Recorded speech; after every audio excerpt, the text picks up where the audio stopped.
नाज़रीन कंबर मां ख़ालिद हुसैन चैनल जी रिपोर्ट मूजिब अॼु ॿिए ॾींहुं गैस जी डिगी लोड शेडिंग ऐं वाधू बिल अचण ख़िलाफ़ पीपी शहीद भुट्टो तरफ़ां हथनि में प्ले कार्ड ऐं झंडा खणी जनाबा कंबर खां एज जी मुज़ाहिरो करे सख़्त नारेबाज़ी कंदा प्रेस क्लब पहुता। उन मौक़े ते मोहम्मद जान बिरोही मीरजत लाला बरकत मीरजत एजाज बुलेदी आसिफ अली जोयो परवेज़ मक्सी ऐं ॿियनि चयो त गैस इंतज़ाम जी नाहली सबबि कंबर शहर अंदरि गैस जी हथरादू लोड शेडिंग कई पई वञे।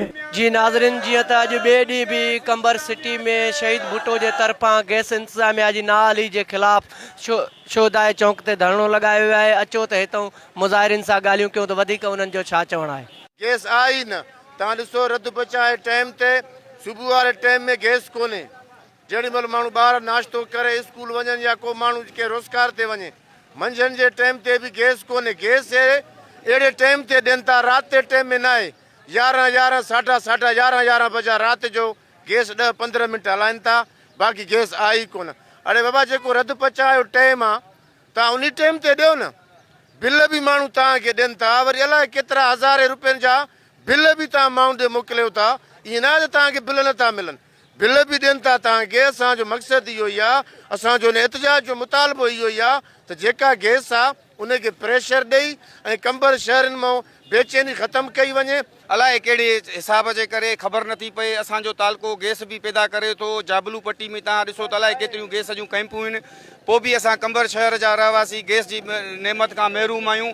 मसइलो सची ॻाल्हि इहा आहे त तव्हां जेकॾहिं रुॻो इहो अंदाज़ो कयो त हिकिड़ो किलो रुॻो गैस जो ॿाहिरां जेकॾहिं सिलेंडर में भरिजाए थो त उहो 300, 350, 400 रुपए में आम सार्फ़िन खे मिले थो। तव्हां जेकॾहिं 1000 घर बि इहो गैस भराए थो त 300 सां तव्हां प्लस करे ॾिसो, तव्हांखे ख़बर पइजी वेंदी त केॾी वॾी करप्शन गैस ऑफिस पैसा वठी कराए थी। मूं वटि उन जा सबूत आहिनि।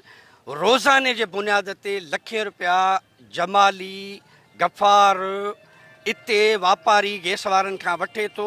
हुननि जे चवण ते हर हफ़्ते हुननि सां हुन जी असाइनमेंट थींदी आहे, उहे उहो गैस न ॾींदो आहे, वरी हफ़्ते जा पैसा वठनि था पिया।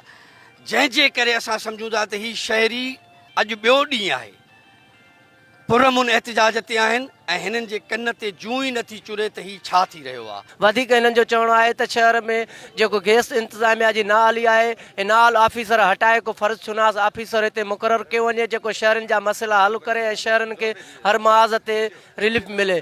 BTV न्यूज़ सां गॾु ख़ालिद हुसैन चांडियो, BTV न्यूज़ कंबर।